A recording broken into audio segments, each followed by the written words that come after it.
Rockets! Today we're going to read a book called The Rainforest Grew All Around, written by Susan K. Mitchell and illustrated by Connie McLennan. In this book, we're going to see lots of different types of plant and animal life from the rainforest.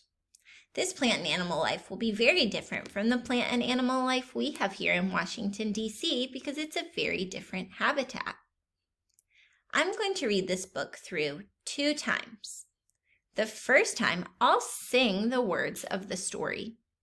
And the second time, I'll go back to read the notes on the side of the pages, which will teach us a little bit more about the plants and animals that we see in this book.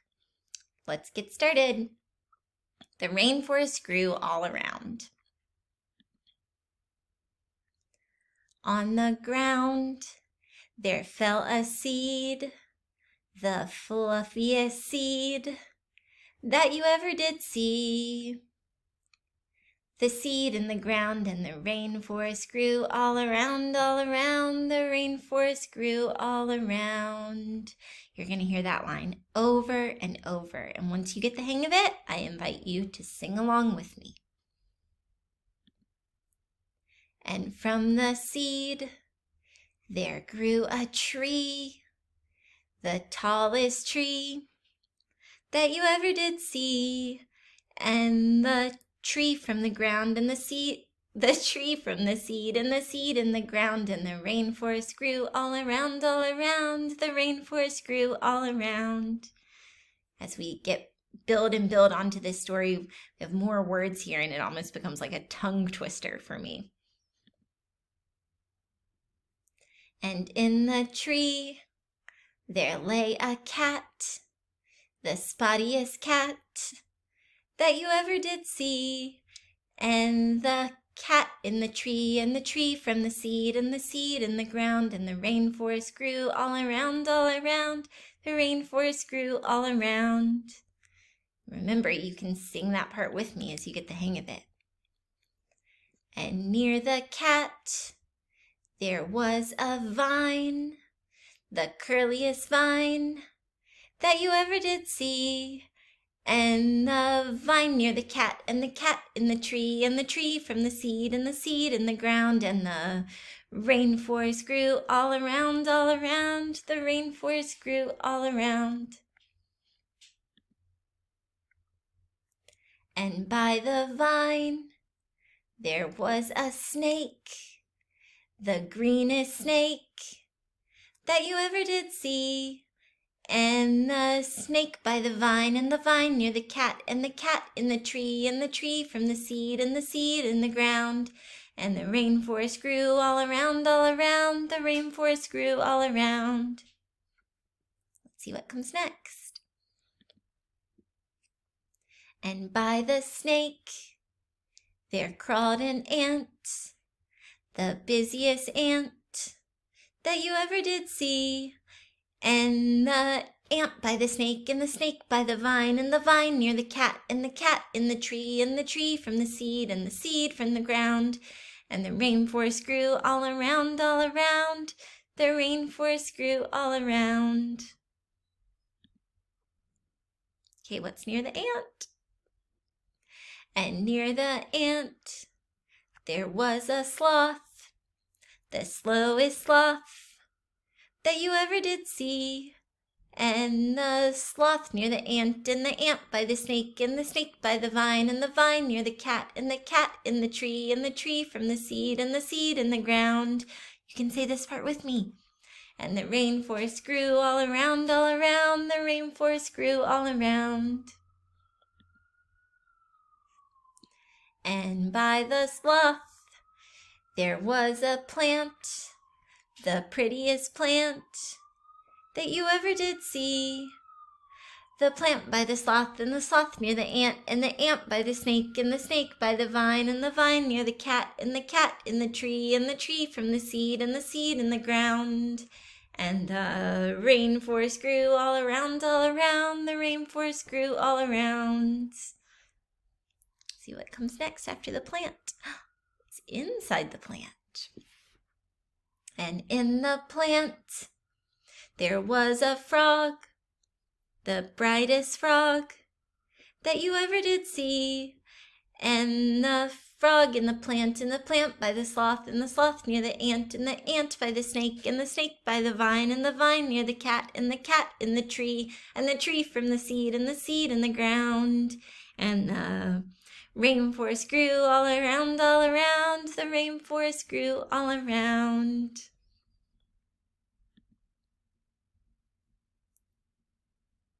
And by the frog there sat a bird, the funniest bird that you ever did see. And the bird by the frog, and the frog in the plant by the sloth, and the sloth near the ant by the snake, and the snake by the vine, and the vine near the cat, and the cat in the tree from the seed, and the seed in the ground. And the rainforest grew all around, the rainforest grew all around. Are you getting the hang of that last line yet? All right, what's near the bird? It's a bat. And near the bird, there hung a bat, the sleepiest bat that you ever did see. And the bat near the bird, and the bird by the frog, and the frog in the plant by the sloth, and the sloth near the ant by the snake, and the snake by the vine, and the vine near the cat, and the cat in the tree from the seed, and the seed in the ground. And the rainforest grew all around, the rainforest grew all around. Here we have a seed pod. And by the bat there was a pod, the highest pod that you ever did see. And the pod by the bat, and the bat near the bird, and the bird by the frog, and the frog in the plant by the sloth, and the sloth near the ant by the snake, and the snake by the vine, and the vine near the cat, and the cat in the tree from the seed, and the seed in the ground. And the rainforest grew all around, the rainforest grew all around. We're back to the beginning of the book with that fluffy seed. And from the pod there blew a seed, the fluffiest seed that you ever did see. And the seed from the pod, and the pod by the bat, and the bat near the bird, and the bird by the frog, and the frog in the plant by the sloth, and the sloth near the ant by the snake, and the snake by the vine, and the vine near the cat, and the cat in the tree from the seed, and the seed in the ground. And the rainforest grew all around, the rainforest grew all around. So on this page we have all the plants and animals that we saw in our story. And now we're going to go back and read some of the notes on the side of the pages that maybe you noticed. Those notes are there to teach us a little bit more about these plants and animals that live in the rainforest. Let me flip back to the beginning of the story. Here we are. This is the first page, and our first note is right here. This says, between 70 and 100 inches of rain fall in the Amazon rainforest each year. The Amazon River is over 4,000 miles long and rises over 40 feet during the rainy season just because of the rain. A rainforest receives an average of at least 60 inches of rain per year. So that's what makes a forest a rainforest, a tropical rainforest. It gets a lot of rain and it usually has warm temperatures. Ask your grown-ups to help you look up where the Amazon rainforest is. You might look up where other rainforests are on the world too. All right, this is a little note about our tree that grew from that fluffy seed. This is a kapok tree.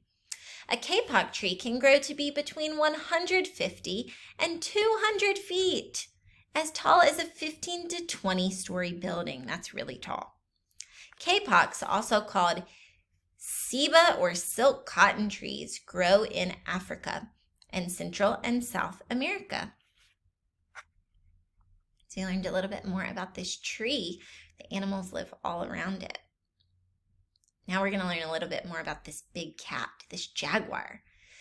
Jaguar spots help them to hide in the rainforest shadows, so it helps them camouflage. They spend their days dozing on tree branches, that means sleeping, and their nights hunting.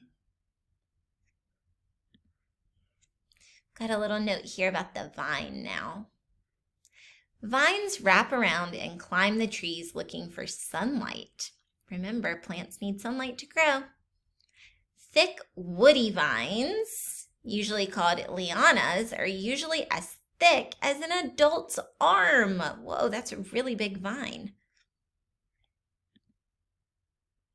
All right, next we're going to learn about this snake.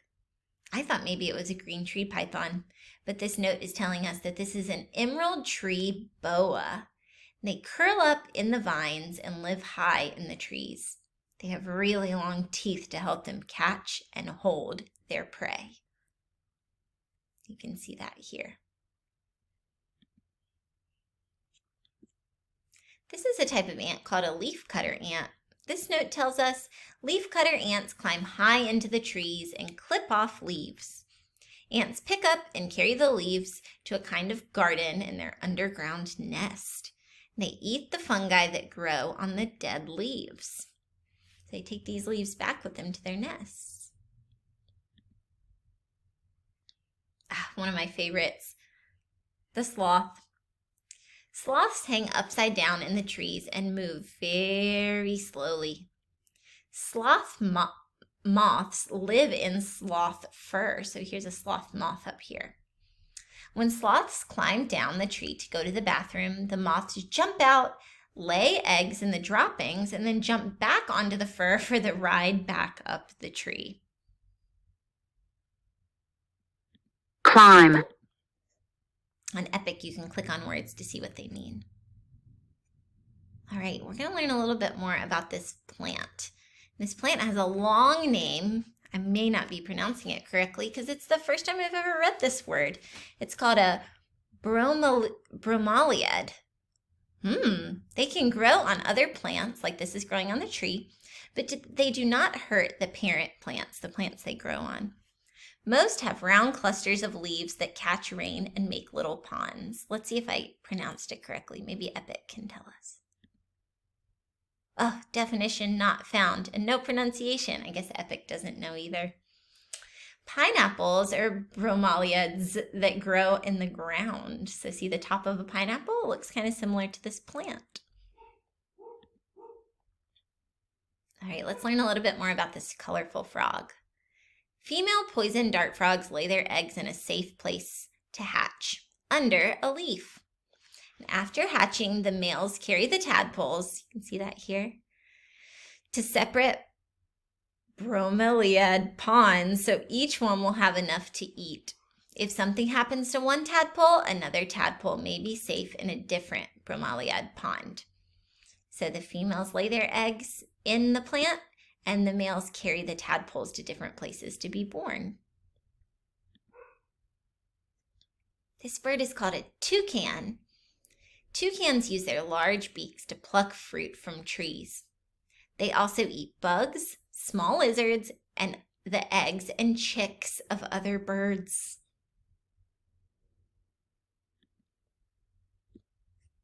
Now we're going to learn a little bit more about this bat. Fruit and nectar-feeding bats are important to the survival of the rainforest because they help to pollinate flowers and spread seeds of trees and plants. Hey, that reminds me of bees and butterflies. Fruit bats find the fruit and flowers by sight, smell, and echolocation. They send out very high-pitched noises and listen to the sounds bouncing back. Hey, that sounds kind of like dolphins or whales. They know where things are by the sounds because they can't see very well. Bats are the only mammals that fly. Just like other mammals, they have hair and not feathers. Their wings are their hands and have digits just like our fingers, including a thumb. Wow, bats are really fascinating. Let's learn a little bit about the seed pods on a kapok tree. The flowers on the kapok tree turn into large, hard pods that burst open. Tiny little seeds inside the pods are covered with white fluff called kapok, And the wind blows the kapok fluff and the seeds off to make new trees. I bet the fluff all around the seeds helps the seed blow in the wind. And there was our final page with all of those creatures. There's a little bit more information at the end of this book. It says adaptations help animals to live in their habitat, to get food and water, to protect themselves from predators, to survive weather, and even to help them make their homes. Can you match the animals to the adaptations that help them live in the rainforest? Answers are upside down at the bottom of the page. Okay, so we have to look down here. Let's see. I don't see the answers, but we can figure it out together. Here we go. So number 1, their spots help them hide. Which of the animals we saw in this book have spots that help them hide? Yeah, it's jaguars, the spottiest cats. These mammals have wings to fly. Do you remember which of our animals was a mammal that flies? It's bats. Their green coloring helps them to hide in the leaves. Which of these animals did we see that was green? Yeah, the emerald tree boas blend in with the green leaves. The next one says curved claws help them hold onto tree branches. Which of our animals had curved claws? It's the sloth. Bright colors warn other animals of their poison. Ooh, which one of these animals was poisonous and brightly colored? A lot of them are brightly colored, but the poison dart frog is poisonous, and if a predator eats it, then that could really hurt them, make them sick. Large beaks and flexible necks help them pick fruit from trees. Which of our animals had a big beak? Yeah, it's the toucan that helps them eat bugs and plants. All right, number 7, fake eyes confuse would-be predators. Oh, we didn't talk about this animal in the book, but maybe you noticed something on a branch that looked like eyes. It was an owl butterfly. And those eyes, what looks like eyes, are meant to confuse predators that want to eat them. It would make them think that maybe it was an owl instead. All right, which one uses their strong jaws to cut leaves? Yeah, it was a leaf cutter ant. Over here it says, just like animals, plants have adaptations to help them survive in the rainforest and even in your own backyard. If seeds were to fall directly under the parent plant, the seedlings would not have enough room, sunlight, water, or nutrients to survive, so the seeds can't drop straight down, kind of like the kapok tree that had that fluff on it that helped the seed blow in the wind. Seeds get carried away from their parent in several different ways. And we're going to learn about some of these ways here. Wind helps to blow seeds away from the parent. Have you ever blown on a dandelion thistle to make them fly? Animals eat the fruit or seeds when animals defecate or go to the bathroom. They leave the seeds far away from the parent plant, like the squirrel with this acorn. Some seeds stick to the fur or hair of an animal. We saw that with the sloth. Have you ever had anything stick to you or your clothes? An animal may bury seeds to eat them later, but then forget about them. I guess that's like the squirrel with the acorn here. Humans plant seeds on purpose. How do you think early humans first thought to plant seeds? And how did that change their lives? Wow, when people first thought about farming. Animals spread pollen from one plant to another when they fly, like bumblebees on a flower. And some seeds float on the water. There's a coconut floating in the ocean. And that is the end of our story. This last page says, what do we use from rainforest? And it gives you a recipe for rainforest cookies with lots of rainforest ingredients. I will post this recipe to Seesaw and our Canvas page so you can take another look at it if you would like to make some rainforest cookies of your own. I hope you enjoyed this story and learned something new about rainforest plants and animals, and I will see you for our next read aloud. Bye, Rocket.